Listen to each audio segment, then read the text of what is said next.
You can sit here. Yeah, because it's got like a virtual background. Yeah. Oh, little short desk here. It's nice. Nice leg space. We can't see the desk and all that stuff, so it doesn't matter visually there, Spencer.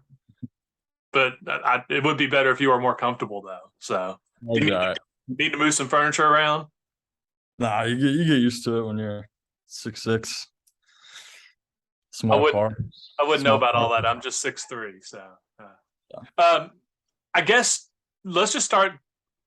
How do you feel about this season at this point? 6-1, coming off a pretty dominant win against a Boston College team. How do you believe you and the Beef Boys have kind of performed so far this season?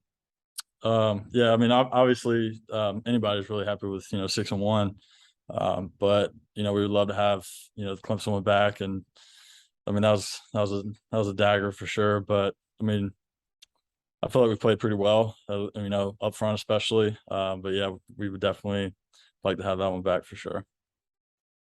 What's the key? I know the cliche of it being a 1-week season, but from a macro perspective, what's the key to keeping the offense rolling over the next 5 games and closing the season out strong? Y'all averaging over 41 points a game. That's pretty stout. How do you keep that rolling? Yeah, I mean, it really just comes down to everybody doing their, individual job. Like if 10 guys are doing their job, but like, you have one guy that's not on the same page, that can be really crucial. So it's really just about everybody doing their jobs. Spencer, knocking on every piece of wood, you've gotten to stay healthy this year. I mean, what's been kind of the secret of you staying healthy, and how much has it meant the fact that throughout all the injuries, Nick Tabaka and Clausen are really trusting you to be that guy? It's like, oh, Jerkins needs a break out here. You'll go right in. Yeah, I mean, honestly, looking back on it, it's more like a maturity thing. Taking like the recovery more serious and staying in the training room and taking care of yourself and eating right and all that kind of stuff. So I would have to say it's more of a maturity thing for me. So.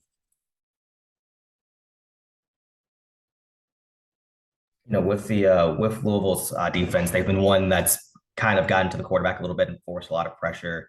What's been top of mind for you guys this week in terms of facing that defensive line? Yeah, I mean, obviously they get after the quarterback a lot.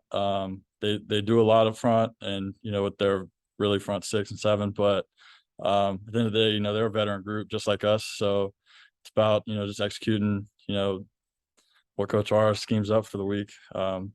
Really just taking care of your job, doing your job at a high level, because this is a very veteran group and they're very experienced and very talented. So how big of a test is it to go on the road to face the Louisville team that's got a little bit of momentum coming off a big win against Pitt? What kind of challenge does that present? I personally have never been to Louisville, but what I've been told is that it's a pretty rowdy environment. It can get pretty loud, but yeah, it's I don't know. It's whenever you're on the road, it's kind of just keeping your composure really, and staying on track and not letting the atmosphere get to you really. So that's kind of the big point there.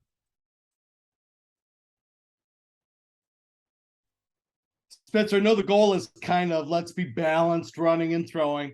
And obviously there are goals and numbers for each category. The games have been a little bit different now. There have been some disparities between running totals, passing totals, and then the other way too. Do you guys, as a veteran group of linemen, do you feel that? And do you say to yourself, we're rolling on this? Coach R, let's keep going with that. Do you get that? What do you feel like on the field as that stuff's happening? I mean, once you kind of get a feel for, how the game's been or how the game's going and, what they're presenting to you on the defensive side,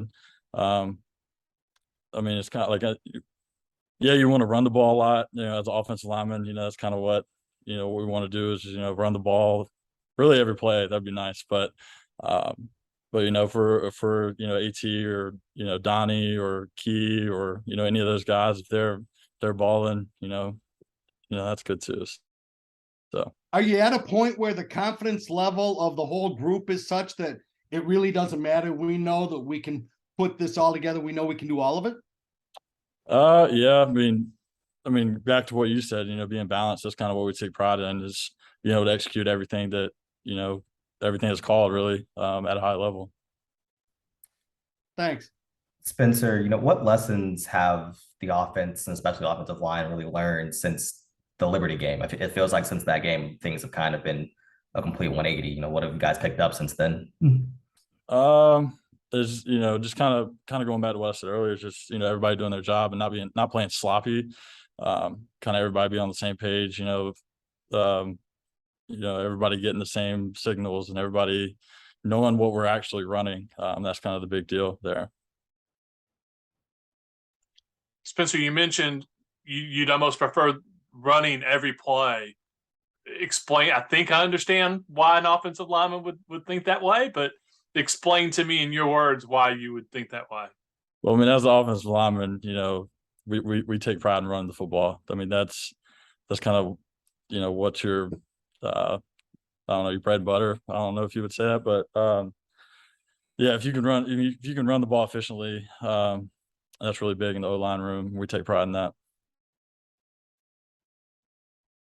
Anything else for Spencer? Yeah.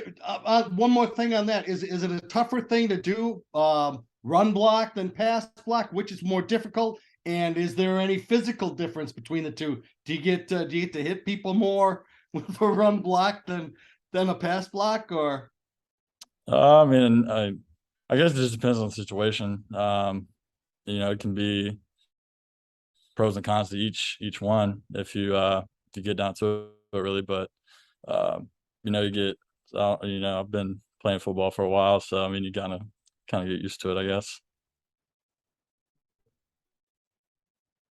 All right, you guys all good? thank you. Thanks, Spencer. Thanks, Spencer. Thanks, Spencer. Appreciate it.